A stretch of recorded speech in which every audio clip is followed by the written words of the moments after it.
Amina never liked the basement.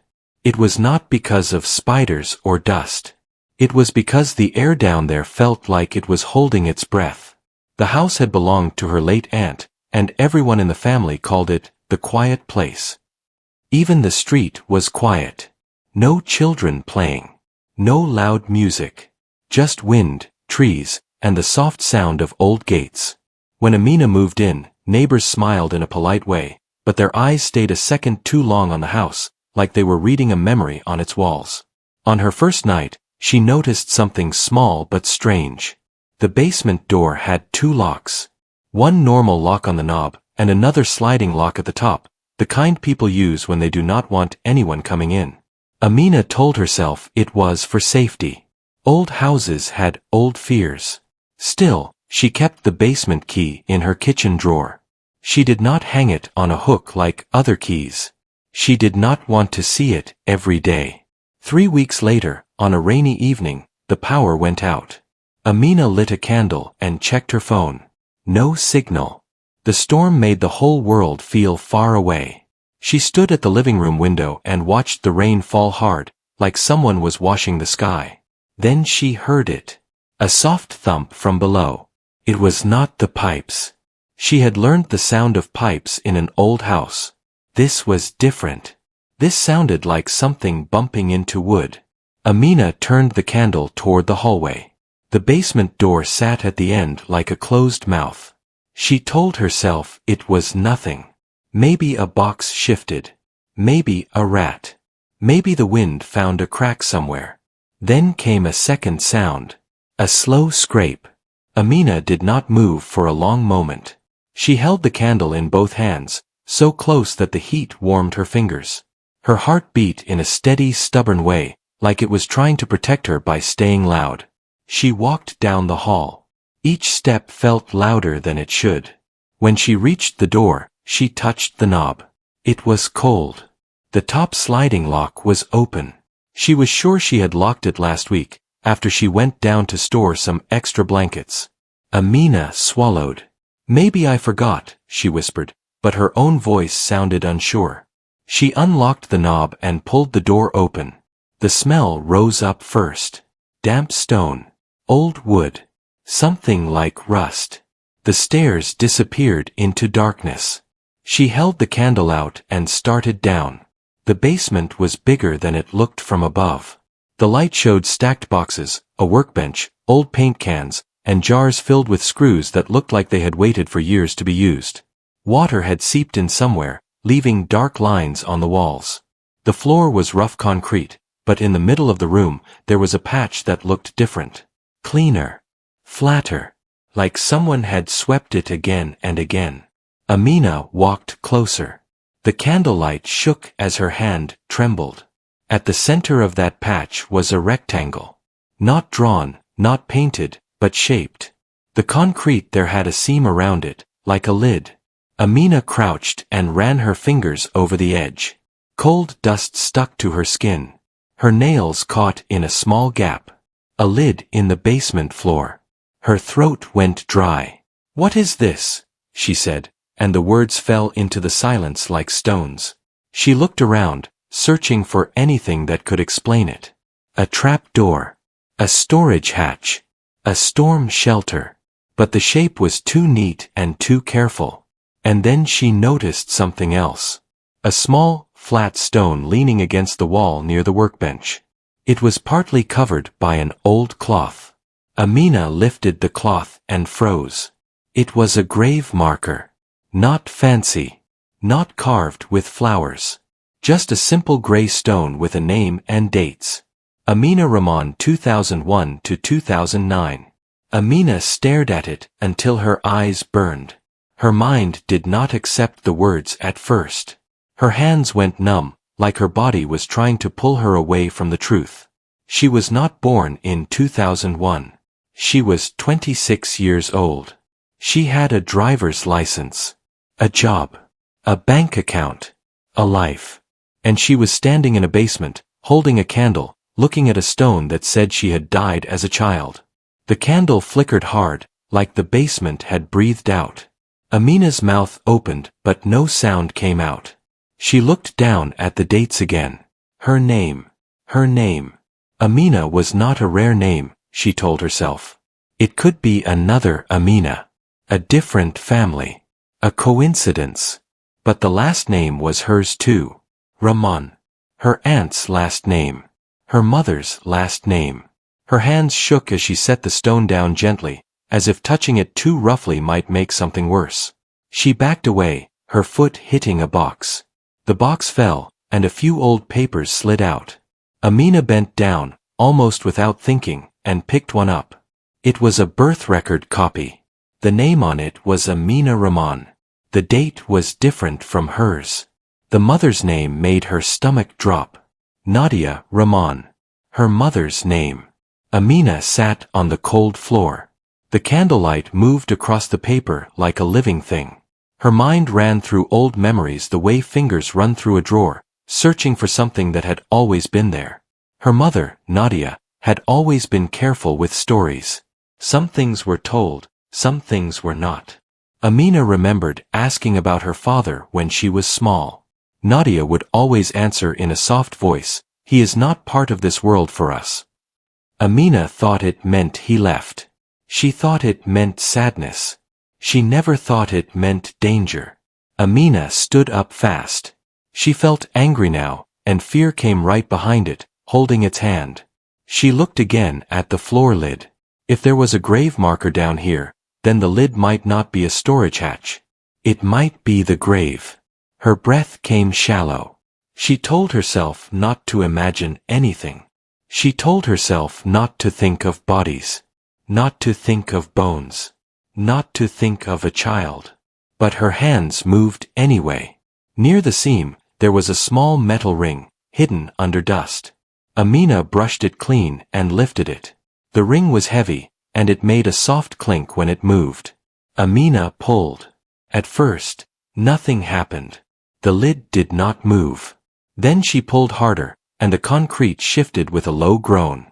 The sound filled the basement, and Amina's skin prickled as if the house had just spoken.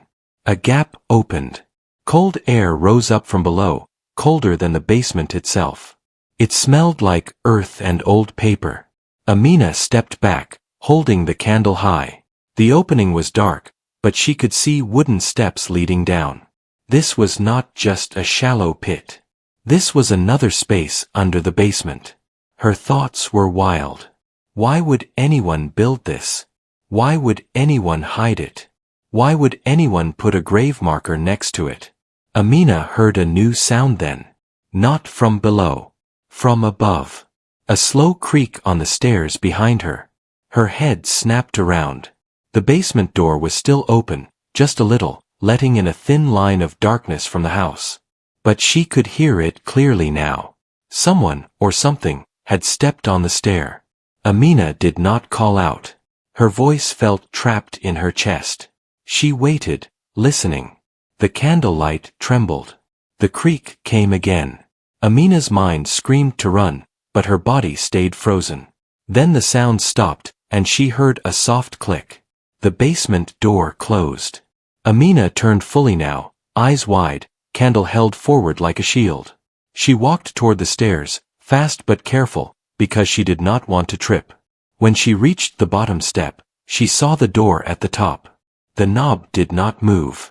Someone had locked it. Amina rushed up 2 steps and grabbed the knob with her free hand.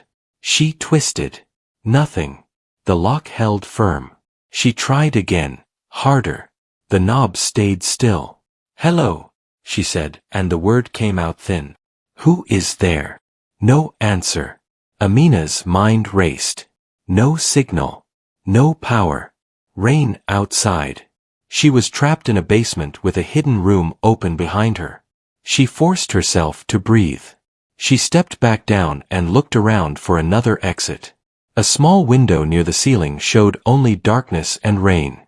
It was too high to reach without moving heavy shelves. Then she remembered the second lock. The sliding lock at the top of the door. If someone had locked the knob from outside, maybe the sliding lock was also set. That meant someone planned it. Amina turned toward the open hatch in the floor. The hole looked like an open mouth now. Her fear shifted. It changed shape. It became a choice. Stay in the basement and wait for someone who did not want her free.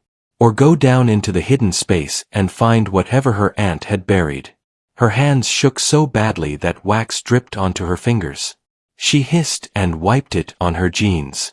The small pain helped her focus. Amina forced herself to think. If this was truly about her, if someone had buried a grave marker with her name, then the answer was in that space below. The person locking her in might be trying to stop her from seeing it. Amina walked back to the hatch, knees weak but moving. She crouched at the edge, holding the candle over the opening. The light fell onto the wooden steps, showing a narrow path downward. At the bottom, she could see a small concrete room. Something dark sat in the corner, like a chest or a box. Amina swallowed. "Okay," she whispered, as if talking to herself could make her brave. She started down the steps. The air grew colder with each step. The candle flame leaned, struggling. Her shoes tapped softly on the wood. At the bottom, the room was smaller than she expected. No windows. Just bare concrete walls and a floor that looked cleaner than the basement floor, like someone had visited this place. In the corner sat a metal trunk with a rusty latch. Next to it was a plastic bag tied tight, and beside that was a small framed photo turned face down. Amina's hands reached for the photo first. She flipped it. Her breath stopped. It was a picture of her. Not the way she looked now. Younger. Maybe 8 or 9. Standing in front of this same house, holding a red balloon. Nadia stood behind her with a hand on her shoulder, smiling, but the smile looked forced, like someone posing for proof rather than joy. And on the back of the photo, written in neat handwriting, were 4 words. "Do not trust Nadia." Amina stared at the words until they blurred. Her mother's name felt heavy in her mind. Then she heard something above again. A slow, steady sound. Footsteps in the basement. Someone was down there with her now. If this story ever happened to you, or if you ever found something in your own house that did not belong there, what would you do first? Would you run? Would you hide? Would you keep digging? Comment your country and what choice you would make. Amina clutched the photo tighter. The candlelight shook across the walls. The footsteps stopped right above the hidden room opening. And a voice, calm and close, spoke into the darkness. "Amina," it said. "You should not have opened that." The voice echoed through the hidden room like it had been waiting for her all along. Amina froze at the bottom of the wooden steps.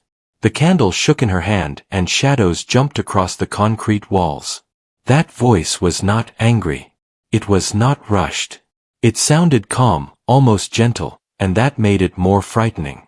"Amina," the voice said again from above. "Come back up. We need to talk." She did not answer. Her heart was beating so hard it felt like it was pressing against her ribs. The photo in her hand felt warm now, like it was alive. "Do not trust Nadia." Those words kept repeating in her mind. "Who are you?" Amina asked. Her voice was low but steady, even though fear was burning inside her. There was a short pause. Then the voice replied, "Someone who tried to protect you." Amina took a small step backward toward the metal trunk. The plastic bag rustled beside it. Every instinct told her that the things in this hidden room were the reason she was in danger. "If you were protecting me," she said, "you would not lock me in." Footsteps moved again, slow and careful, like the person was walking closer to the hatch. The candlelight flickered as if the air itself was changing. "I locked you in to keep you from running," the voice said. "You always ran as a child." Amina's breath caught. "You knew me." "Yes." The sound of a knee touching the floor came from above. Amina imagined someone kneeling near the opening, looking down at her, even though she could not see a face. "You were very small," the voice continued. "You liked red balloons. You cried when storms came. You hated the dark." Amina's legs felt weak. The picture in her hand proved the words were true. Someone had watched her back then. Someone had kept records. Someone had cared enough to remember details. You were not supposed to be here now, the voice said quietly. You were never meant to grow up. Amina felt like the ground under her was falling away. What do you mean? The voice did not answer right away. When it did, it sounded heavier. Your mother made a deal. Amina shook her head. No. My mother would never do something like this. She already did, the voice said. And you paid the price. Amina could not take it anymore. Tell me the truth, she said. Now. The person above let out a slow breath. The child in that grave marker was you. The first you. Amina's body felt cold all over. That is not possible. It is, the voice said. You were born sick. Your heart was weak. Nadia was told you would not live long. She was afraid. Afraid of losing you. Afraid of being alone. Amina's mind ran through old memories of her mother, always holding her a little too tight, always watching her like she might disappear. She met someone who promised her something, the voice continued. A way to save you. A way to keep you alive. But there was a cost. What cost? Amina whispered. A life had to end so another could continue. Tears filled Amina's eyes. You are lying. I wish I was, the voice said. The first Amina did not survive. That is why there is a grave marker. That is why there is a hidden room. But your mother could not accept it. So she chose something else. Amina looked down at her hands. They looked real. They felt real. Then who am I? You are what came after, the voice said. A second chance. Amina backed into the metal trunk. Her mind could not hold what she was hearing.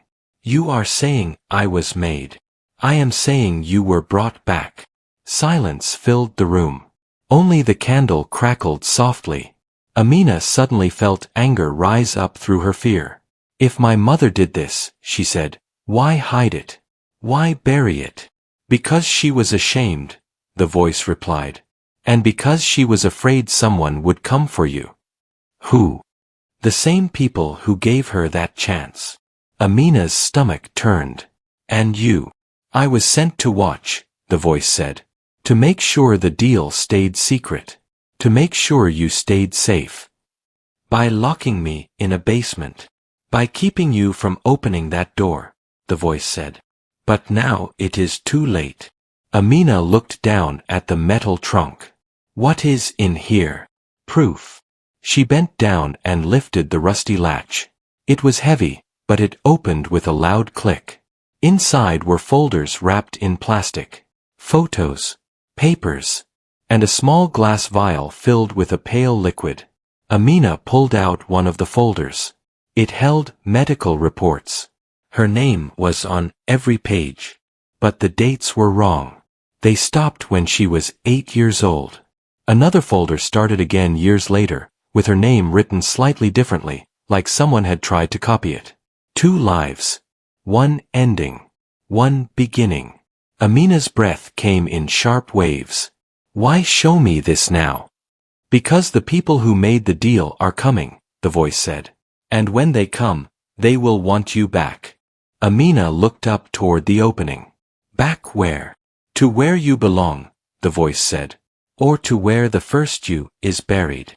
Amina felt tears run down her face. You want to give me to them. I want to save you from them, the voice said. But to do that, you must know the truth. Amina closed the trunk. Then let me out. There was a long silence. I cannot, the voice said. Not yet. Amina's fear turned into something sharp. Why? Because Nadia is on her way. Her mother. Amina's heart dropped. She is here. Yes, the voice said. And she does not know you found the grave. Amina stared at the photo again. Nadia's forced smile suddenly looked terrifying. What will she do? Amina asked. Anything to keep her secret, the voice replied. Footsteps moved away from the hatch. A door above creaked. Amina heard her mother's voice faintly from upstairs calling her name. Amina, are you home? The candlelight shook as Amina realized the truth. Her mother was walking into the house, and her life was built on a lie buried under her feet. If this happened to you and you found out your own family was hiding something this dark, would you confront them or would you pretend you never saw it? Write your country and what you would do. Amina stood in the hidden room while her mother's voice floated through the house above. Every word felt like a wave pushing against her chest. Amina, Nadia called again. I know you are home. The voice from the basement said nothing now. It had gone silent, like it had done its part and stepped away. Amina looked at the metal trunk one last time. The truth was inside it, heavy and real. She did not know if she was ready to face her mother, but she knew she could never go back to the way things were before. She climbed the wooden steps slowly. Each step felt like walking out of one life and into another. When she reached the basement floor, the candle showed the room just as it had always been. Boxes, dust, old tools, but it no longer felt ordinary. Everything looked like it was hiding something. The basement door was now unlocked. Amina pushed it open. Nadia stood in the hallway, her coat still on, rain dripping from her hair. When she saw Amina, relief flashed across her face, followed by something darker. There you are, Nadia said softly. Why are you down here? The storm is bad. Amina stepped forward. You locked me in. Nadia blinked. What are you talking about? The door, Amina said. It was locked. Nadia hesitated for just a second. It was small, but Amina saw it. You must have turned it by mistake, Nadia said. You know this old house. Amina did not argue. She walked past her mother into the living room. Nadia followed, watching her closely. You found it, Nadia said quietly. Amina stopped. Found what? The basement, Nadia replied. You always hated it as a child. Amina turned. You buried me there. Nadia's face went pale. Do not say that, Nadia whispered. There is a grave marker with my name, Amina said. There are papers. There is proof. Nadia's eyes filled with tears. I did it to save you. You let me die, Amina said. I could not, Nadia cried. I could not lose you. You were all I had. Amina felt her anger shake. So you made something else. I made you, Nadia said. You are my daughter. Amina shook her head. I am a copy. No, Nadia said. You are the only one who lived. The first one lived too, Amina said. Long enough to be buried. Silence fell between them. I loved you, Nadia whispered. Both of you. Amina's chest hurt. Then why hide it? Because they told me if anyone knew, they would take you, Nadia said. And I could not let that happen. Who are they? Amina asked. Nadia looked toward the basement door. The ones who made you. A loud knock came from the front door. Nadia froze. Another knock followed, stronger this time. Amina's heart raced. They are here. Nadia nodded slowly. I tried to protect you. The knock came again. Amina walked to the door before her mother could stop her. Amina, no, Nadia said. Amina opened it. Two strangers stood outside, rain dripping from their coats. Their eyes were calm and empty. We are here for the girl, one of them said. Amina stepped forward. I am here. Nadia screamed her name. Amina turned to her mother. You chose for me once, she said. Now I choose for myself. She stepped outside into the rain. The door closed behind her. And for the first time in her life, Amina felt free. Rain hit Amina's face like cold hands. The streetlights blurred into watery halos. The two strangers stood close, but not too close, as if they were trying to look respectful while doing something unforgivable. The taller one held an umbrella and tilted it toward Amina, but she stayed in the rain. You are Amina Rahman, he said, like he was reading a line he had practiced. Amina's throat felt tight. Yes. Behind her, the front door opened again. Nadia stood on the porch, shaking, her hair wet and messy now. She looked smaller than Amina remembered. Please, Nadia said to the strangers. Please do not. The shorter stranger kept his hands visible, palms open. We are not here to hurt anyone. Nadia laughed in a broken way. That is what you always say. Amina looked from her mother to the strangers. If you are not here to hurt me, then why come like this? Why now? Why, in a storm? The tall stranger glanced at the shorter one, like a silent agreement passed between them. Then he spoke gently. Because storms make the house quiet. Quiet houses keep secrets. But secrets do not last forever. Amina felt a chill deeper than the rain. What do you want from me? To show you what you are, the shorter one said, voice calm. And to give you a choice that your mother never truly gave you. Nadia stepped forward, eyes wild. You gave her no choice, either. The tall stranger nodded once. We gave you a choice. You chose fear. Amina's head snapped toward her mother. Nadia's lips pressed together. She looked away, like a child caught with a stolen thing. Amina's voice came out sharper. Stop talking in puzzles. The shorter stranger reached into his coat slowly and pulled out a thin folder wrapped in plastic. He offered it with both hands, like it was fragile. Read this, he said. Not later. Now. In front of her. Amina took the folder. Her hands trembled as she opened it. Inside were papers, but these were not medical reports. These looked like letters, written by hand, neat and careful. The first page had a date from years ago. Amina read the first line and felt her lungs stop for a second. My name is Amina Rahman. If you are reading this, then I am alive somewhere, and someone has lied to you. Her fingers went numb. She looked up, eyes wide. Nadia's face crumpled. No. Amina looked back down and kept reading. The letter spoke of a girl who knew she was being watched. A girl who was told to stay quiet and behave. A girl who learned to smile when adults needed her to smile. The handwriting stayed steady, but the words carried fear like a shadow. Then Amina reached the part that made her stomach drop. They say I got sick. They say I died. But I did not die. I was taken. I was hidden. I was moved from place to place like a box that people did not want to open. Amina's eyes burned with tears. She could barely see the page. The shorter stranger spoke softly. The grave marker was never meant to hold a body. It was meant to hold a story. Amina swallowed hard. You are saying the first Amina, the child, is alive. The tall stranger nodded. Yes. Nadia stepped down from the porch, stumbling like her legs were not sure. That is not true. She was gone. She was gone. The tall stranger's voice stayed calm, but it carried weight. You told yourself she was gone. Because living with what you did was too heavy. Amina's mind spun. The basement. The marker. The hidden room. The photo. The words. Do not trust Nadia. Amina turned toward her mother slowly.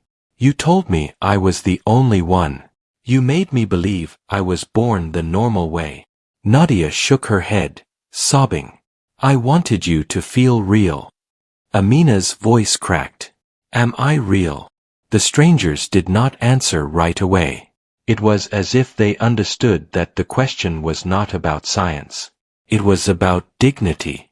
The shorter stranger said, You are real because you feel. You fear. You love. You have memories. That is real enough for the world to care about. Amina clutched the folder to her chest. Then why do you want me? The tall stranger exhaled. Because the situation is unstable. You were not meant to be near the house again. Amina stared. This is my house. It is a doorway, he corrected gently. Not just a house. Nadia suddenly rushed forward and grabbed Amina's arm. Her grip was desperate. Do not go with them. They are not safe. Amina pulled her arm back, but did not walk away. Tell me the truth, Mama. All of it. Right now. No more hiding. Nadia's mouth opened, then closed. The rain made her shiver, and her voice came out small. I was young, Nadia said. I had no money. No support. Your father left. I was scared. When you got sick, I felt like the sky was falling. I begged doctors. I begged family. Then your aunt told me there were people who could help. Amina looked toward the basement door like it could speak. Nadia continued. They said they could fix what was broken. They said it would not be simple, but it would be possible. The cost, Amina said. Nadia's eyes filled. They said I would have to give something up. A promise. Silence. Control. I agreed because I thought it was the only way. The shorter stranger tilted his head slightly. You agreed without reading the full contract. Nadia flinched. You did not show me the full contract. The tall stranger did not deny it. You wanted a miracle. Miracles rarely come clean. Amina felt her anger rise like fire under ice. So what happened? Nadia swallowed. They told me you had to be moved to a special place to recover. They said it would be temporary. Then days became weeks. Weeks became months. Every time I asked, they said you were not ready. They said if I pushed, they would stop the process. Amina's voice shook. So you let them keep her. Nadia's face broke. I thought it would save her. Then one day they returned and said she did not make it. They said she was gone. Amina looked down at the letter in her hands. But she wrote this. Nadia whispered. I never saw that letter. The shorter stranger spoke again. Because it was never meant for you to see. It was meant for the new Amina to see, if the new Amina ever came back. Amina's breath caught. New Amina. Me. The tall stranger nodded. You were created as a fallback. A replacement. An insurance plan. Nadia stepped forward fast. Do not say that. It is what the paperwork calls it, the tall stranger replied, voice steady. Project Echo. Amina felt like her name was being taken from her. Echo. The rain sound seemed to fade for a moment. In her head, she saw herself as a shadow behind someone else, repeating a life that was never fully hers. Then a new sound cut through the storm. A car door slammed somewhere nearby. Amina turned her head. A dark vehicle sat at the end of the street with its lights off. She had not noticed it before. Someone stood beside it, barely visible in the rain. The tall stranger's body stiffened. We need to leave. Now. The shorter stranger's eyes scanned the street. They should not be here this soon. Nadia's voice trembled. Who are they? The tall stranger answered without looking at her. The collection team. Amina's skin went cold. Collection. The man at the end of the street started walking toward them. His steps were slow and confident, like he did not need permission to approach. Amina could not see his face, but she felt something in the way he moved. Like he belonged to the night. Like he had done this before. Nadia stepped in front of Amina, protective now, too late but real. No, she whispered. No, no, no. Amina grabbed her mother's shoulder gently and moved her aside. Stop. You cannot fix it with your body. Nadia sobbed. I will not lose you again. Amina looked at the two strangers. Are you going to take me? The shorter one spoke quickly. We can protect you, but you must come with us. Amina's eyes flicked to the dark figure approaching. Then to her mother. Then to the house. The basement was a wound that had finally opened. She made a decision, but not the one they expected. I am not going anywhere until I know one thing, Amina said. The tall stranger frowned. We do not have time. Amina's voice became firm, louder than the rain. Where is she? Where is the first Amina? The tall stranger hesitated. The shorter stranger spoke softly. She is alive. And she is close. Amina's heart hammered. Close where? The tall stranger pointed toward the house. Under it. Amina stared. The hidden room. Yes, he said. That room is not just a hiding place. It is a signal. A marker. A relay point. That is why the collection team can find you. Because you opened it. Amina felt sick. So I did this. No, Nadia cried. I did this. The dark figure was closer now, maybe 50 steps away. Amina grabbed the folder and turned toward the house. Then I am closing it. The tall stranger reached for her arm. Amina, you do not understand. It is not a door you can just shut. Amina pulled away. You said I should have a choice. I choose to stop being moved like an object. She ran inside. Nadia followed, crying her name. The two strangers rushed after them. Inside, the house felt warmer, but the warmth was fake, like a blanket over a fever. Amina ran straight to the basement door. She flung it open and took the stairs 2 at a time. The candle from earlier was gone, but a small emergency lamp near the shelf still worked. Its light was weak, but enough. Amina rushed to the concrete lid. The hatch was still open. Cold air rose from below like a warning. She climbed down fast. Her breathing became loud in the tight space. At the bottom, she grabbed the metal trunk and shoved it under the wooden steps like a block. Then she looked for something to seal the hatch. Her eyes landed on the heavy workbench tool above, a thick iron bar meant for lifting. She heard footsteps above. Nadia and the strangers were in the basement now. Amina, Nadia cried. Please. Amina did not answer. She grabbed the iron bar from where it leaned and dragged it down the steps, scraping wood. It was heavy, but anger gave her strength. She placed it across the hatch frame like a brace and pushed hard against the lid from inside. The concrete lid groaned as it settled back into place. Amina held her breath and pushed again. The lid lowered. The seam closed. The air stopped rushing. Then Amina heard something that made her blood run cold. A faint tapping from the other side of the wall. Not from above. From somewhere behind the concrete. Like someone was knocking softly. 3 taps. Pause. 3 taps again. A code. Amina pressed her ear against the wall. Hello. The tapping stopped. Then a voice came through, very weak, like it traveled through pipes and stone. Amina, it whispered. Amina's eyes filled with tears. Who are you? The voice answered, shaky but clear enough to cut her heart in 2. I am you. Amina slid down to the floor, sobbing silently. Above, the strangers argued in low voices with Nadia. We cannot stay, the tall one said. They are here. Nadia cried. She is my daughter. The collection team does not care about your feelings, the shorter one said. They will take both if we delay. Amina wiped her face with her sleeve. Her hands trembled, but her voice became steady. She stood up and called out, Mama. The voices above paused. Amina spoke loudly enough to be heard.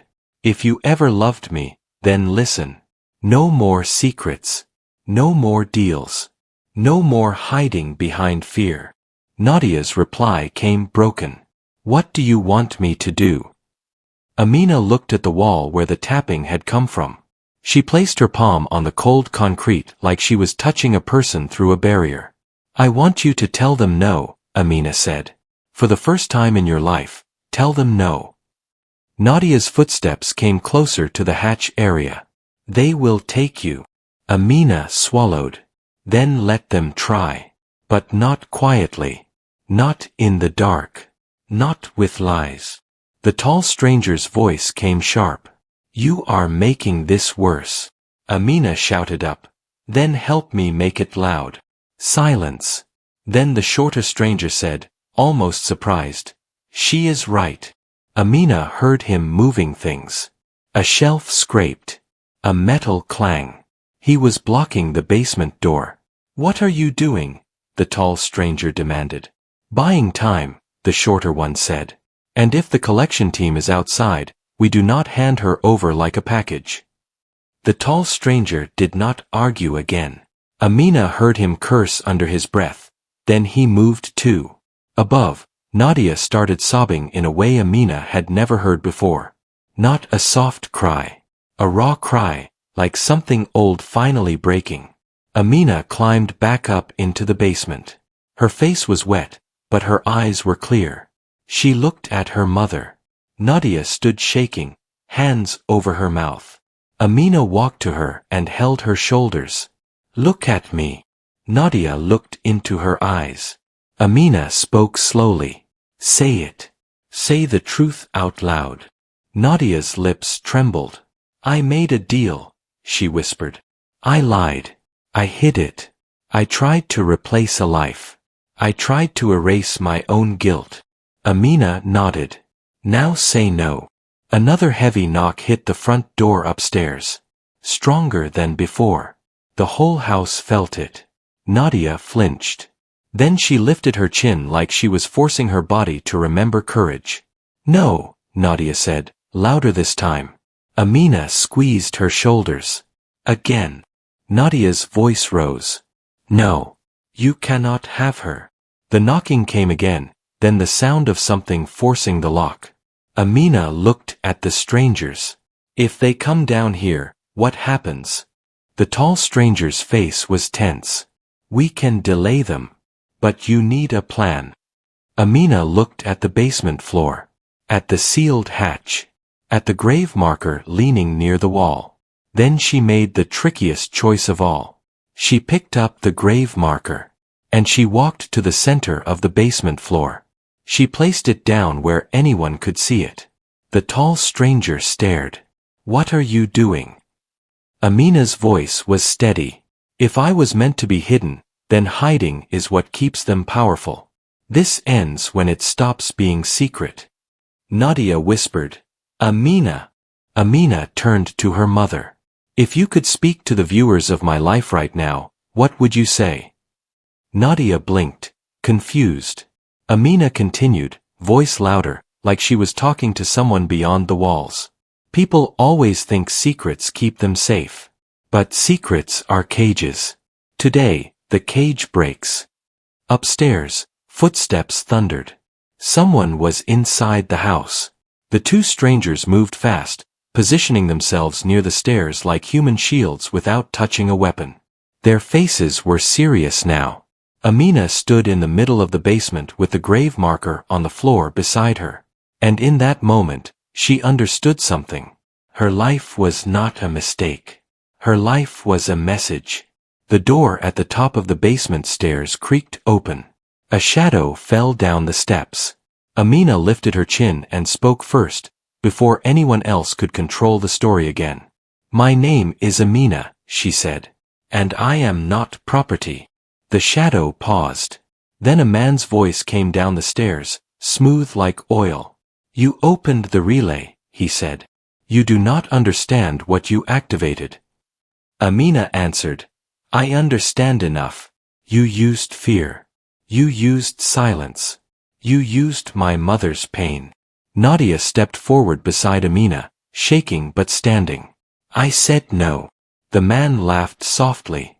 "You do not get to change the rules." Amina looked at the strangers. "Do I?" The shorter stranger nodded once. "Yes. If you make it public." Amina's mind clicked. Public. Loud. Not hidden. She reached into her pocket and pulled out her phone. No signal, but it could still record. She pressed record and held it up. The man on the stairs froze. Amina spoke clearly into the camera. "If you are watching this, comment your country. Tell me if you have ever discovered a secret in your own family that changed how you saw everything. And tell me what you would do if someone tried to control your life with silence." The man took one step down, then stopped again, watching the phone. For the first time, he looked unsure. Because secrets hate light. Amina kept recording. My mother made a deal when she was scared. People came for me tonight. This house has a grave marker with my name. There is a hidden room under the basement. And someone is still alive down there. The man's voice turned sharp. Stop. Amina looked straight at him. No. Nadia's voice rose, clear now. No. The two strangers stood with them. And in that basement, under rain and lies and years of fear, for people finally pushed back together. The man stared at the phone, then at the grave marker, then at Nadia. And instead of stepping forward, he stepped back. Just one step. But it was enough to prove the truth. He could only win in silence. Amina lowered the phone slightly, still recording. Now tell me, she said to him. Who are you? The man's eyes narrowed. Someone who finishes what others start. Amina nodded slowly, as if accepting the answer and filing it away. Then she turned her face back to the phone. And this is where the Rayal story begins, she said. Because now she had proof. Now she had a witness. Now she had a voice. And somewhere behind that concrete wall, the first Amina tapped again. 3 taps. Pause. 3 taps. Like she was answering the world. If this story hit you deep, comment your country and tell me one thing you would do in Amina's place right now.